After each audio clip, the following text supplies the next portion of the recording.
DD news में आपका स्वागत है। मैं हूं रमा त्यागी। बुलेटिन की शुरुआत कर लेते हैं हेडलाइंस के साथ। देश में बुलेट ट्रेन प्रोजेक्ट में एक बड़ी कामयाबी। पालघर स्थित MT5 का 1.48 किलोमीटर लंबा ब्रेक थ्रू पूरा। रेल मंत्री अश्विनी वैष्णव ने कहा, देश में क्वालिटी और टेक्नोलॉजी के नए मानक स्थापित।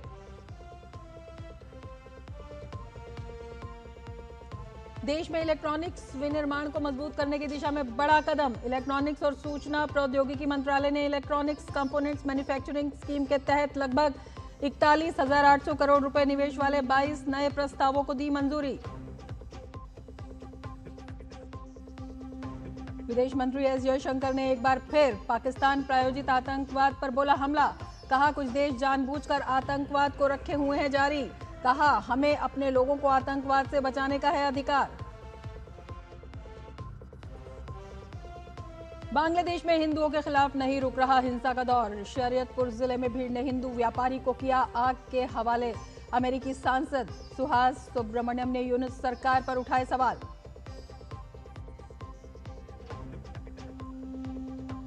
और नीदरलैंड के टोटमानी ने एक बार फिर बने भारतीय महिला हॉकी टीम के मुख्य कोच। उनके पिछले कार्यकाल में भारतीय टीम ने टोक्यो ओलंपिक में हासिल किया था ऐतिहासिक चौथा स्थान।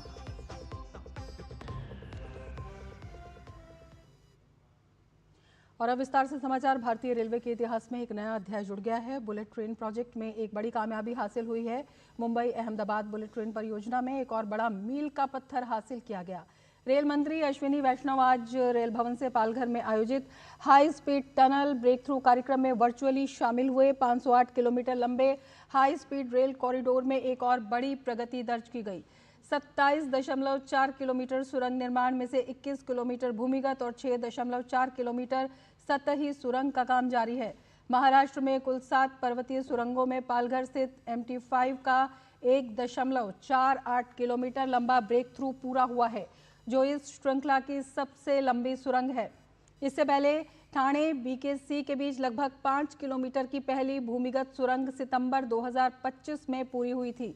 अश्विनी वैष्णव ने वीडियो कॉन्फ्रेंसिंग के माध्यम से कार्यक्रम को संबोधित करते हुए माउंटेन टनल 5 के ब्रेक थ्रू को बड़ी उपलब्धि बताया। बुलेट ट्रेन के प्रोजेक्ट में बहुत बड़ा एक माइलस्टोन अचीव हुआ है। ये माइलस्टोन है माउंटेन टनल 5 का breakthrough. Total bullet train project में 7 टनल्स हैं, माउंटेन टनल्स, और एक अंडर सी टनल। रेल मंत्री ने कहा, पीएम मोदी के मार्गदर्शन में हमेशा ही क्वालिटी और टेक्नोलॉजी के नए मानक स्थापित किए गए हैं। उन्होंने कहा, बुलेट ट्रेन मध्यम वर्ग की सवारी बनेगी। तो प्रधानमंत्री जी का हमेशा एक बड़ा इसमें गाइडेंस ये था कि हमें नए काम करने का नया तरीका इससे सीखना है और क्वालिटी और टेक्नोलॉजी का एक नया पैरामीटर सेट करना है, एक नया पैमाना सेट करना है। इस प्रोजेक्ट की ये बहुत बड़ा एक फैक्टर है। अहमदाबाद मुंबई बुलेट ट्रेन परियोजना ने पालघर जिले में एक महत्वपूर्ण उपलब्धि हासिल की है। सहस्राद्री पर्वत श्रृंखला में बनी महाराष्ट्र की पहली 1.48 किलोमीटर लंबी पहाड़ी सुरंग विरार और बोईसर स्टेशनों के बीच सफलतापूर्वक पूरी कर ली गई है। करीब 18 महीने तक दोनों सिरों से चली खुदाई के बाद ये चुनौतीपूर्ण चरण पूरा हुआ। देखिए डीडी न्यूज संवाददाता शिशिर सेलार की यह खास report. Mumbai Ahmedabad high speed bullet train में आज एक और उपलब्धि हासिल कर ली है। जहाँ तक बात करें इस पूरे कॉरिडोर की, तो इस पूरे कॉरिडोर में तकरीबन 8 टनल है, मतलब पर्वतीय सुरंग है, जिसमें महाराष्ट्र में जो है 7 आती है और गुजरात में वलसाड में 1 है। हालांकि महाराष्ट्र की बात करें तो महाराष्ट्र की सबसे पहली पर्वतीय सुरंग जो है उसका ब्रेक थ्रू हो चुका है आज। कि महाराष्ट्र की सबसे लंबी जो है टनल होगी, तकरीबन 1.48 जो है मीटर की ये पूरी टनल रहेगी। तकरीबन 1 किलोमीटर से 1.5 किलोमीटर के आसपास ये रहेगी। और ऐसे में जैसे मैंने पहले कहा कि महज 18 महीनों में जो बनकर तैयार हो चुके, तो ऐसे में कई सारी उसमें चुनौतियां भी थी, खास तौर पर जिस प्रकार से यहाँ पे टोपोग्राफी है। हालांकि जहाँ पर इस वक्त मैं खड़ा हूँ इसके ऊपर 170 मीटर जो पहाड़ का भार जो है इस पूरे टनल पर है और इसीलिए ऐसी कई सारी चुनौतियां जो है इस पूरे टनल को बनाने में लगी है। कुछ लोग इस वक्त हमारे साथ हैं जिन्होंने ये काम जो है इसने रिकॉर्ड वर्क में जो पूरा किया था। सबसे पहली बात बताइए, कितना चैलेंजिंग काम था ये आपके लिए? मतलब बहुत अच्छा चैलेंज था सर। हम पूरा जोर लगा कि मतलब काम किया है, मतलब जल्दी हम कैसे ब्रेक थ्रू करने के लिए वही बस ये किया है। बहुत फास्ट है। हाँ, रिकॉर्ड टाइम पर काम हुआ है और बहुत सेफ्टी के साथ काम हुआ है। सेफ्टी का बहुत अच्छा ख्याल रखा गया है और आज हमारे लिए एक जश्न का दिन है और देश के लिए भी एक जश्न का दिन है, जो कि first bullet train tunnel project अभी एक थ्रू हुआ और बहुत अच्छा लग रहा है। सबसे पहले ये विजुअल्स हम अपने सभी दर्शकों को दिखाना चाहेंगे। इस टनल का नाम है MT5 टनल, जो कि महाराष्ट्र की ये बनाया गया है। ये टनल जो है विरार और बोईसर जो इलाका है, इन स्टेशनों के बीच ये टनल बनाई गई है। और जैसे मैंने कहा कि ये जो इलाका है, जो पूरी टोपोग्राफी है, खासतौर पर बोईसर की बात करें, पालघर की बात करें, पालघर जिला है ये, यहाँ पर कई सारी पर्वत श्रृंखला है और उनको हालांकि पार करने के लिए जो पर्वतीय सुरंग बनाई गई है। तकरीबन 7 सुरंग महाराष्ट्र में होगी, जिसमें से ये पहली सुरंग है जो अब बनकर जो है पूरी तरह से इसका ब्रेक थ्रू हो चुका है। बात करें किस प्रकार से अलग अलग एजेंसीज जो है वो मिलकर काम कर रही है, तो ऐसे में जो टारगेट दिया गया उस टारगेट से पहले तयशुदा वक्त में काम करने का प्रयास सरकार का रहेगा। और ये सब करते वक्त सबसे महत्वपूर्ण होती है सुरक्षा, जिसका भी जो है यहाँ पे काफी खासा इंतजाम किया गया है। शीर्ष शिलार, डीडी न्यूज, मुंबई। देश में इलेक्ट्रॉनिक्स विनिर्माण को बड़ी मजबूती देते हुए इलेक्ट्रॉनिक्स और सूचना प्रौद्योगिकी मंत्रालय ने इलेक्ट्रॉनिक्स कंपोनेंट्स मैन्युफैक्चरिंग स्कीम के तहत 22 नए प्रस्तावों को मंजूरी दी है। इससे पहले स्वीकृत 24 परियोजनाओं के बाद ये एक और बड़ा कदम है। इस दौरान केंद्रीय मंत्री अश्विनी वैष्णव ने इस बात पर खुशी भी जाहिर की कि अब पीसीबी, कैपेसिटर, कनेक्टर, एनक्लोजर और लिथियम आयन सेल जैसे प्रमुख कंपोनेंट्स का निर्माण भारत में ही हो रहा है। Today I am so happy to know that the anode material inside this cell will now be manufactured in India. This is the anode material. So this anode material will also now be made in India. That's a very, very heartening thing. PCB के हम global hub बन रहे हैं, साथ ही साथ PCB में use होने वाला copper cladding वो भी अब इंडिया में बनेगा.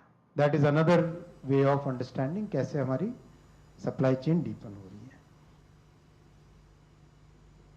वहीं इलेक्ट्रॉनिक्स और सूचना प्रौद्योगिकी मंत्रालय के सचिव एस कृष्णन ने जानकारी दी कि नई परियोजनाओं में लगभग 41,800 करोड़ रुपए का निवेश प्रस्तावित है, जबकि अनुमानित उत्पादन 2,58,000 करोड़ रुपए से अधिक का होगा।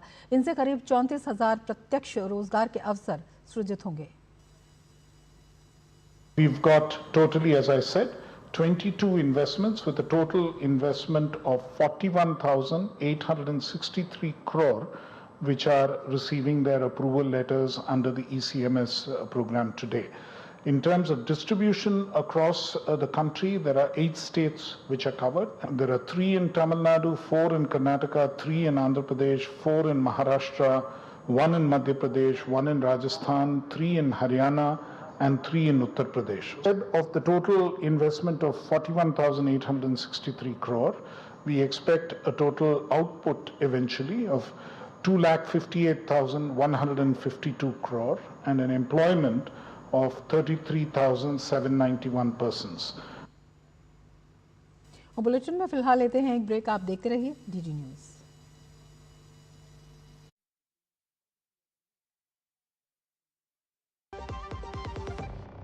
व्यक्तिगत जानकारी के लिए ऑनलाइन अनुरोधों से रहें सावधान।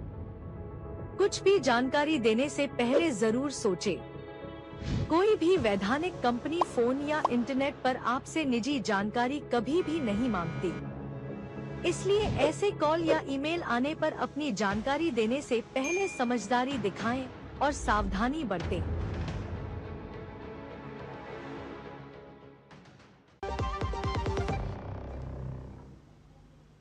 भारत सरकार ताज़े पानी, खारे पानी और समुद्री क्षेत्रों में स्वदेशी मछलियों के प्रचार प्रसार पर जोर दे रही है। देश की विविध जलवायु और जलीय पारिस्थितिकी में 2800 से अधिक स्वदेशी मछली और शंख जीव प्रजातियां पाई जाती हैं। इनमें से 917 प्रजातियां मीठे पानी से, 394 प्रजातियां खारे पानी से और 1548 प्रजातियां समुद्री हैं। इन प्रजातियों को बढ़ावा देने से न केवल खाद्य सुरक्षा और स्थानीय अर्थव्यवस्था मजबूत होगी, बल्कि जैव विविधता संरक्षण में भी मदद मिलेगी। अभी तक भारतीय मछली उत्पादन में मुख्य योगदान रोहू, कटला, मृगल और विशाल मीठे पानी की झींगा जैसी कुछ प्रमुख प्रजातियों से होता रहा है। वहीं खारे पानी की खेती में अधिकांश उत्पादन विदेशी झींगा प्रजाति पेनायस वन्नमेई से होता है। ऐसे में सरकार ने मछली पालन में विविधता और स्वदेशी प्रजातियों के विकास के लिए कदम उठाए हैं। स्वदेशी प्रजातियों में fringe lipped carp, olive barb, पिंगबा, स्ट्राइप्ड मुर्रेल, पाबदा, सिंघी, Asian seabass, pearl spot, pompano, mud crab, Penaeus indicus जैसी स्वदेशी प्रजातियों को प्राथमिकता दी गई है। इन प्रजातियों के लिए प्रजनन, बीज उत्पादन और पालन तकनीक उपलब्ध हैं और ये स्थानीय बाजारों में लोकप्रिय हैं। सरकार ने प्रधानमंत्री मत्स्य संपदा योजना, प्रधानमंत्री मत्स्य किसान समृद्धि सह योजना और मत्स्य पालन एवं जलीय कृषि अवसंरचना विकास कोष के तहत इन प्रजातियों के उत्पादन और प्रचार को बढ़ावा देने के लिए बीज, चारे और प्रशिक्षण पर विशेष ध्यान दिया है। भारतीय कृषि अनुसंधान परिषद स्वदेशी मछलियों पर अनुसंधान कर रही है। इसमें उनकी जैविकी, प्रजनन, आनुवांशिक सुधार और संकटग्रस्त प्रजातियों के संरक्षण की रणनीतियां शामिल हैं। इसके साथ ही क्षेत्रीय महत्व के आधार पर कुल 34 उत्पादन और प्रसंस्करण क्लस्टर भी बनाए गए हैं। इनमें ओडिशा में स्कैम्पी, तेलंगाना में मुरेल, त्रिपुरा में पबदा, मणिपुर में पेंगबा, केरल में पर्ल स्पॉट और कर्नाटक में समुद्री स्वदेशी मछलियों का प्रचार शामिल है। मछली पालन में स्वदेशी प्रजातियों के विस्तार से न केवल उत्पादन बढ़ेगा बल्कि स्थानीय समुदायों की आजीविका और रोजगार में भी वृद्धि होगी। साथ ही देश की जलीय सांस्कृतिक विरासत संरक्षित रहेगी।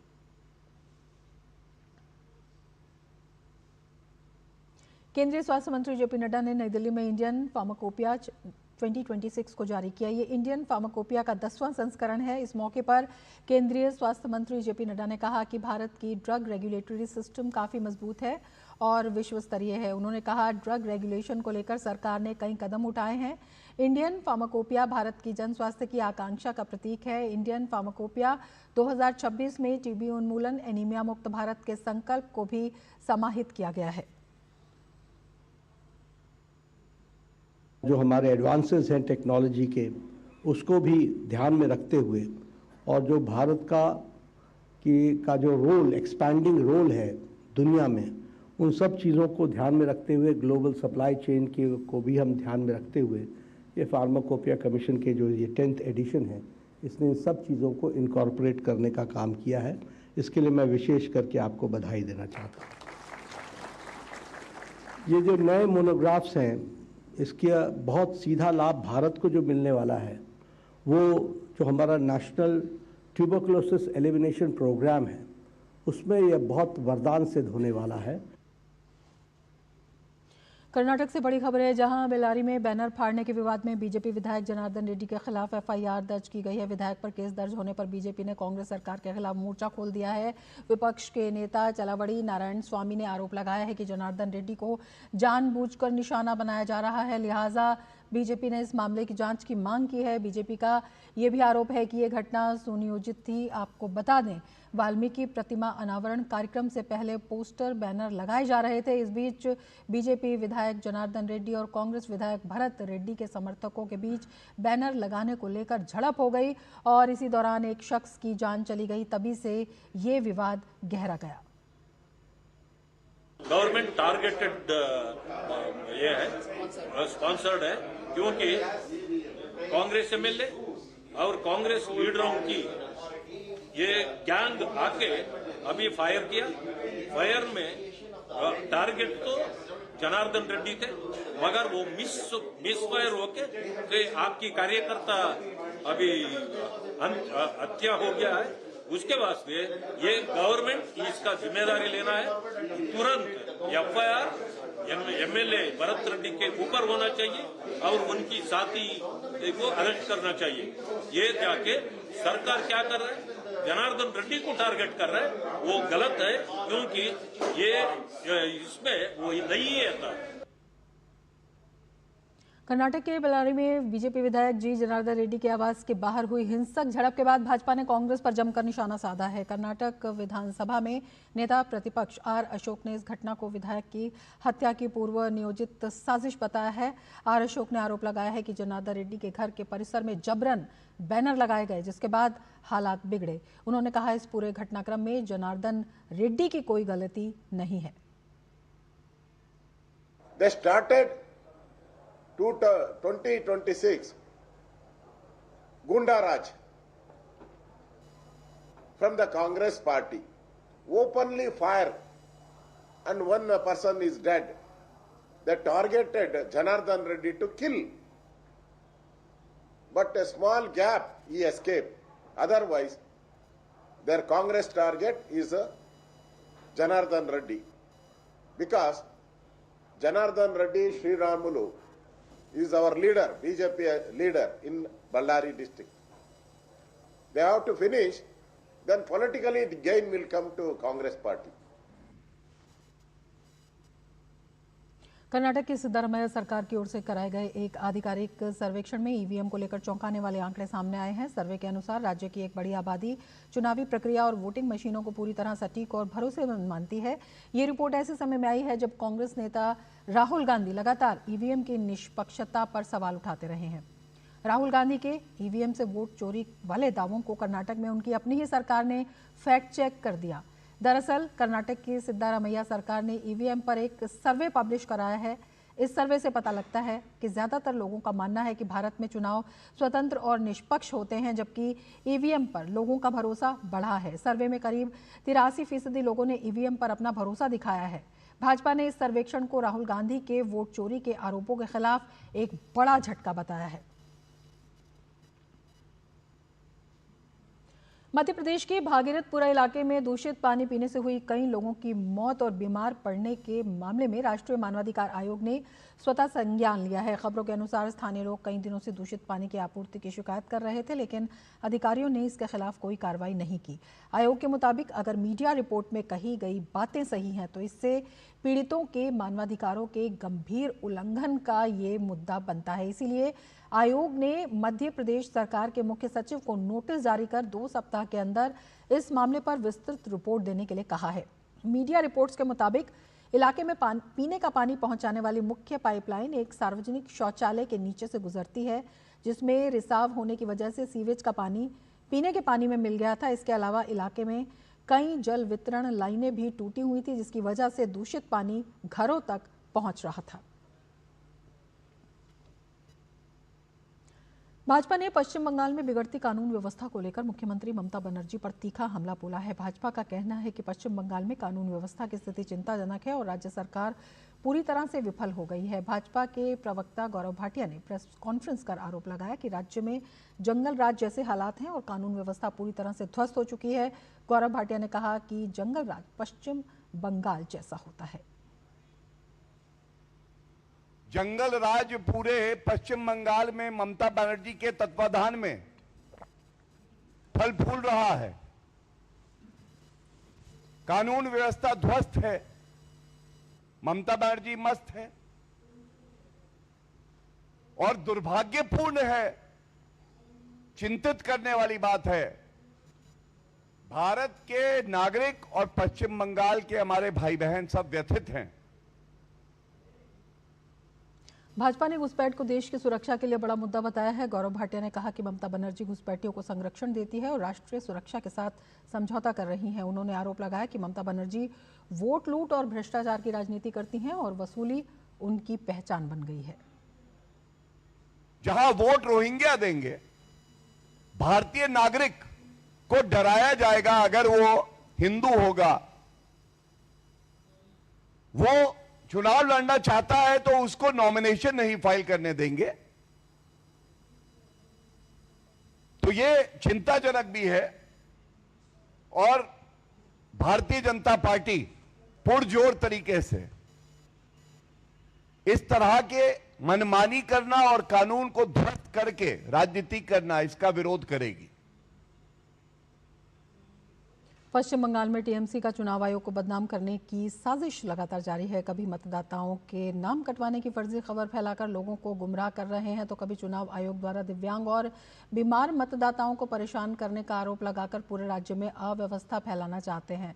एसआईआर से बौखलाई टीएमसी की हताशा का अंदाजा आप इस बात से लगा सकते हैं कि चुनाव आयोग ने राज्य के जिन दिव्यांगों को मतदाताओं की सुनवाई केंद्र नहीं आने और उनके पास स्थानीय बीएलओ को खुद उनके पास जाने को कहा, टीएमसी अब उन्हीं बीमार, वृद्ध और दिव्यांग मतदाताओं को ढूंढ कर व्हीलचेयर, ई रिक्शा और एम्बुलेंस से सुनवाई केंद्र ले जा रहे हैं।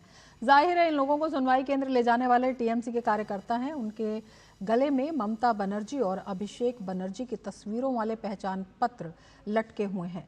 सवाल है कि जब राज्य चुनाव आयोग ने इन लोगों को सुनवाई केंद्र नहीं आने और बीएलओ को स्वयं उनके पास जाने को कहा है, तो टीएमसी कार्यकर्ता ऐसा क्यों कर रहे हैं?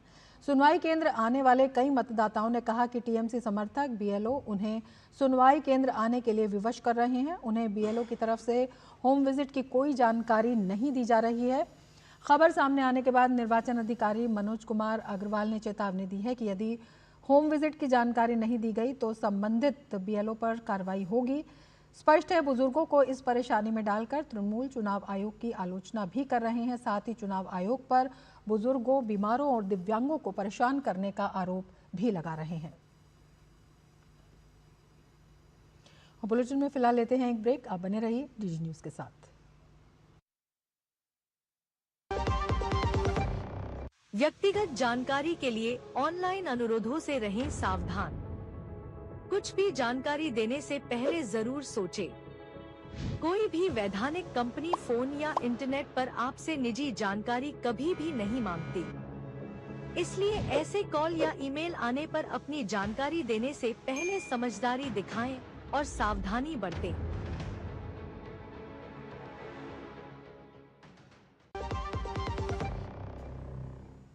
दिल्ली के राय पिथौरा सांस्कृतिक परिसर में कल भगवान बुद्ध से संबंधित पवित्र पिपर हवा अवशेषों की भव्य अंतर्राष्ट्रीय प्रदर्शनी the light and the lotus relics of the awakened one का उद्घाटन किया जाएगा। इसमें 1 सदी से अधिक समय बाद वापस लाए गए विप्रहवा अवशेषों को दिखाया जाएगा। प्रधानमंत्री मोदी ने इस प्रदर्शनी को लेकर सोशल मीडिया पर अपने एक पोस्ट में कहा कि 3 जनवरी उन लोगों के लिए एक विशेष दिन है जो इतिहास, संस्कृति और भगवान बुद्ध के आदर्शों के प्रति प्रेम रखते हैं। इस अंतर्राष्ट्रीय प्रदर्शनी में नई दिल्ली के राष्ट्रीय संग्रहालय और कोलकाता के भारतीय संग्रहालय के संग्रह में संरक्षित पिपराहवा के प्रामाणिक अवशेष और पुरातात्विक सामग्रियों की भी प्रदर्शनी लगाई जाएगी। आईआईटी मद्रास के कार्यक्रम शास्त्र 2026 में बोलते हुए विदेश मंत्री एस जयशंकर ने एक बार फिर पाकिस्तान प्रायोजित आतंकवाद पर जमकर हमला बोला। विदेश मंत्री एस जयशंकर ने कहा कि पड़ोसी बुरे भी हो सकते हैं, दुर्भाग्य से हमारे हैं। But you can also have bad neighbors. Unfortunately, we do. Now, when you have bad neighbors, and if you look to the one to the west, if a country decides that they will deliberately, persistently, unrepentantly continue with terrorism, we have a right to defend our people against terrorism. We will exercise that right. How we exercise that right is up to us. Nobody can tell us what we should do or not. We will do whatever we have to do to defend ourselves. It's a common sense proposition. Now, again, as I said, a lot of it is goodwill. Many years ago, we agreed to a water arrangement, water sharing arrangement, because the belief, the underpinning of that was, it was a gesture of goodwill, because for good neighborliness we were doing it. But if you had decades of terrorism, there is no good neighborliness. इसके साथ इस bulletin में फिलहाल इतना ही। नमस्कार।